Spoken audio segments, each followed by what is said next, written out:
হাসিনা গণভবনে ডাকছে কারে? এই সোরমোনাইট দুই বাইরে। কোথায় ডাকছে? গণভবনে। ডাইকা হাসিনা প্রথম একটা কাজ করছে, ওই যে তার বইয়ের বাবার নামে 100-র উপরে বই লেখাইছে যে সে আউয়াল দরবেশের বংশধর, ওই ফয়জুল করিমের হাতে দিয়া কইছে আপনি এইটারে মার্কেটিং করবেন। জামাতে ইসলামী 11 দল করতে গিয়েছে। 11 দল করতে গিয়ে ইসলামী আন্দোলন, তাদের প্যারেন্ট অর্গানাইজেশন হয়েছে চরমোনাই নামে ভণ্ড পীর তাদের আখড়া। এই ভণ্ড পীরের আখড়ায় এরা জামাতের সাথে যখন আলাপ আলোচনায় প্রথম যায়, আমি এই আলোচনাটা পছন্দ করি না। পছন্দ না করার পিছনে একমাত্র কারণ ছিল এরা আসলে বিশ্বস্ত না, এরা রিলায়েবল না, এরা সত্য বিশ্বাস করে না। এরা হচ্ছে মিথ্যায় ভরপুর, ভণ্ডামিতে ভরপুর, চুরিতে ভরপুর, জাস্ট খানকির পোলা। এই চরমোনাইট চ্যাট, এরা বেঈমান। এরা শুধু একটা জিনিস বুঝে, টাকা পয়সা এবং ক্ষমতা। এবং লেখাপড়া না জানা কতগুলো মানুষ এই খানকির পোলাগো দরবারে যায়, যাইয়া তাগো পয়সা দেয় এবং তারা মনে করে এরা শেষ বিচারের দিন এদেরকে নাকি জান্নাতে নিয়ে যাইব। এই কুত্তার বাচ্চাদের, এই ফাইজুল করিম। তো জামাত ইসলামী চেষ্টা করছে ইসলামিক দলগুলোকে একত্র করার জন্য। যখন চেষ্টা করছে তখন তারা আলোচনা করে চিন্তা করেছে দেখি ইসলামী আন্দোলনের ডাকি। আপনাদেরকে আমি একটা উদাহরণ দেই। এরশাদের সময় 1800 তারা একটা পার্টি করলো, জাকের পার্টি। পুরা বাংলাদেশে তারা পার্টির নমিনেশন দিল। আপনাদের মনে আছে জাকের পার্টি কতগুলো নির্বাচন করে কয়টা আসন পাইছে? জাকের পার্টি এরশাদ শাসনামলে এত বেশি শক্তিশালী ছিল যে জাকের পার্টির পীর সাহেবের, 1800 পীর সাহেবের মাইয়া ব্রা দেখাইয়া এয়ারপোর্টে নামে, ব্রা দেখাইয়া, পাশা দেখাইয়া আটে পীরের বংশ। নির্বাচনে আসন পাইছে কয়টা জানেন? 0। আর এখন এই নতুন 1800 গজাইছে এই ভণ্ড চোরমোনাই। এই ভণ্ডে চোরমোনাই হাসিনা এই যখন ওইখানে কিছু রাজনৈতিক দল করছে ইসলামী আন্দোলন, হাসিনারে বুদ্ধি দিছে জাহাঙ্গীর কবির নানক, কইছে যে এই মাদারবোর্ড আপনি যদি ডাইকে একটু মাথায় হাত বুলাইয়া দেন, আরে দিয়ে আপনি যা কিছু কইতে পারবেন, যা কিছু আলাপ আলোচনা করাইতে পারবেন। হাসিনা গণভবনে ডাকছে কারে? এই চোরমোনাইট দুই বাইরে। কোথায় ডাকছে? গণভবনে।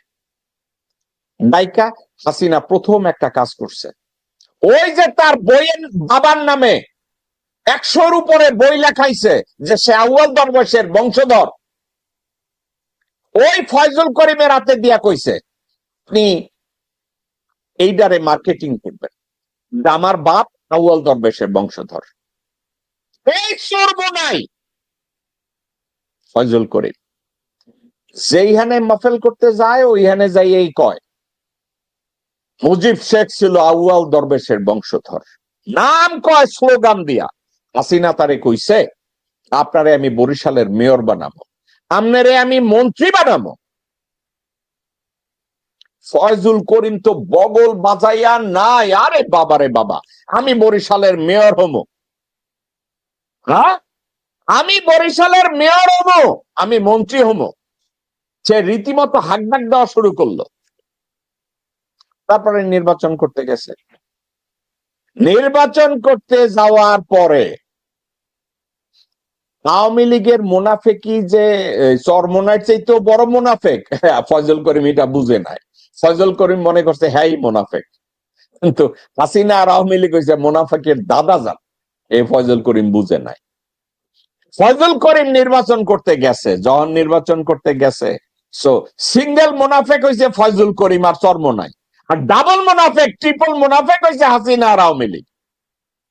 এই ডাবল ট্রিপল মুনাফেকরা চরমোনাই পীরের থুতমা খান ভাঙ্গা দিছে।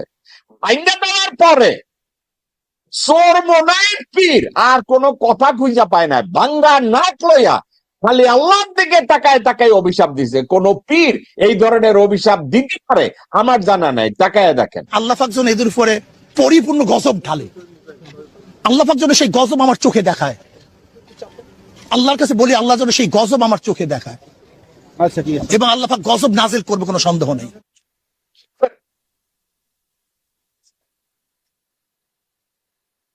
শকুনের দোয়ায় কোনোদিন গরু মরতে দেখছেন? শকুনের দোয়ায় গরু মরে না। এই মুনাফেক, এই সিঙ্গেল মুনাফেক তখন ডাবল মুনাফেকের সাথে কথা কাম করতে গেছে আওয়ামী লীগ এবং হাসিনা, ওরে থুতমা ফাটাইছে। এইবার জামাতের লগে সে প্যাক করতে যাইয়া কয় আমার 150টা সিট দিতে হইব। এই যে জাকের পার্টি 2, কেন জাকের পার্টি 2? আপনি কি জানেন ওই জাকের পার্টির সময় নমিনেশন যখন দিছে, তারা এত জনপ্রিয়, পুরা বাংলাদেশে 18 সিট জয় জয়কার, অথচ পুরা বাংলাদেশে ইলেকশন হয়েছে, ভোট পাইছে, আসন পাইছে 0। এখন এই ইসলামী আন্দোলন নিয়ে যখন তারা কথা জামাতের সাথে সিট ভাগাভাগি করতে গেছে, তাই বলছে আমার 150 সিট দিবা। আমি আপনাদেরকে বলি, যা এই ইসলামী আন্দোলন পুরা বাংলাদেশে 5টা আসন পাবে না, 3টে আসন পাবে না। একটা যদি পায় কোন রকমে লাগাইয়া পাইলে পাইতেও পারে। আর আদৌ অবাক হয়েন না এরা যদি একটা আসনও না পায়। আমি নির্বাচনের পরে আমি এই চরমুনাইরে নিয়ে আমি বলবো তখন যে আপনারা তো 88 চেয়েও খারাপ। এখন 88, আই এম সরি, এই চরমুনাই তাহলে এইটা হইলো কেন, কেন হইছে সেটা শুনেন। এই চরমুনাই যখন জামাত ইসলামের সাথে 11 দলীয় জোট করতে গেছে, তারেক রহমান এবং তার দল চিন্তা করছে খাইছে তো, এই চরমুনাইও যদি এখন জামাতের সাথে যায় তাহলে তো আমাদের সরকার গঠন করা সম্ভব হবে না, তাইলে এখানে আমি একটু মূলা ঝুলাই। হাসিনা ওই যে গণভবনে ডাইকা মাথায় হাত বুলাই দিছে। তারেক রহমান কি করছে, নান্দির ঘরে 2 বান্দিরে পাঠাইছে চরমুনাইর এদের লগে কথা কইতে। নান্দির ঘরের 2 বান্দি এই চরমুনাইর লগে বৈশা কি কথা কয়, আতন নিয়া কথা কয়। দেখ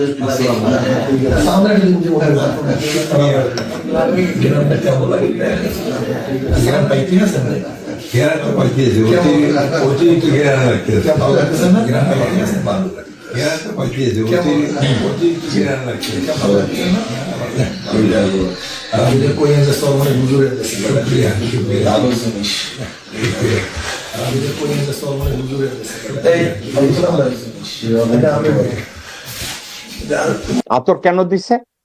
একটা কারণে, তারা যদি এর নাম কি ফাইজুল করিম রে জামাতের কাছ থেকে সরায় নিতে পারে, তাইলে জামাতের আসন তারা মনে করলো বেশ কিছু মানে চরমুনাইরও তো ভোট আছে, গ্রামে গঞ্জে কতগুলো অশিক্ষিত লোকজন আছে যারা তাদের ওখানে গিয়ে চাটে, তাদের ভোটগুলা সরাই দিল জামাতের কাছ থেকে। এটা বিএনপির টার্গেট, ওই টার্গেটে তারা জামাতকে সরাই দিছে। এখন আমি জামাতকে কৃতিত্ব দেব না তাদের ব্যর্থতার কথা বলবো, আমি দুইটার একটাও বলবো না। জামাত এখনো আশা করে যে ফাইজুল করিম হয়তো এটা বুঝা ব্যাক করে আসবে। এখন জামাত ইসলামের অ্যাপ্রোচটা চরমোনাইর কাছে এটা হওয়া উচিত, সত্য কথাগুলো আমি যেভাবে বলি মুখের দিকে তাকাইয়া, যে পিসাব গণভবনে তো ঢুকছিলেন, গণভবনে ঢুইকা আপনার মুখ থেকে হাসিনা তার বাপের আউলিয়াগিরি শিখাই দিছে, হাওয়াল দারবেশের বংশধর। এখন তারেক জিয়ারে কোনটা বানাইবেন? আলটিমেটলি চরমোনাইর এই লোকজনরা একটা জিনিস বুঝতে ফেল করছে, সেটা কি জানেন? এই বিএনপি যাদেরকে শরিক দল হিসাবে নমিনি করছে না, যেখানে যেখানে নমিনি করছে প্রত্যেকটা জায়গায় ওই নমিনির চেয়ে বিএনপির যে বিদ্রোহী ক্যান্ডিডেট যাদেরকে দিচ্ছে তারা বেশি শক্তিশালী। আপনি আমার কাছ থেকে লিখিত নেন। বিএনপি রুমিন ফারহানার সিটে এক মোল্লারে নমিনি করছে, উপর থেকে রুমিন ফারহানাকে বহিষ্কার করছে। আপনি মোটেও অবাক হব না, বিএনপি রুমিন ফারহানারে বলছে তুমি ইলেকশন করতে থাকো, তোমারে আমি পয়সা দিব, তলে তলে সাপোর্ট করবো।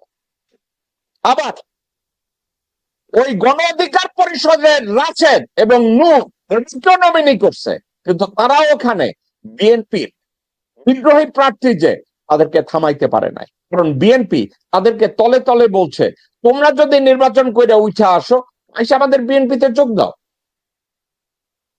তাইলে ধরা খাবে কারা? ওই যে শরিক হইতে গেছে না যারা, ধরাটা তারা খাবে। চর্ম নাই, এইখানেই একটা বাড়ি খাবে। কারণ চর্মনাই রে বিএনপি লোভ দেখাইছে, মির্জা ফাক লোভ দেখাইছে, মোহাম্মদ সাল্লাম লোভ দেখাইছে, আইও আইও পিসাব।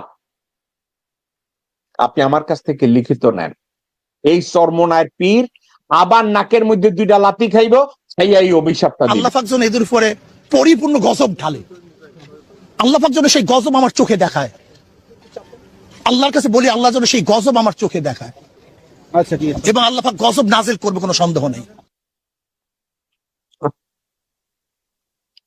আল্লাহ গজব ফালায়, হুকুনে দোয়া করছে গরু যেন মরে।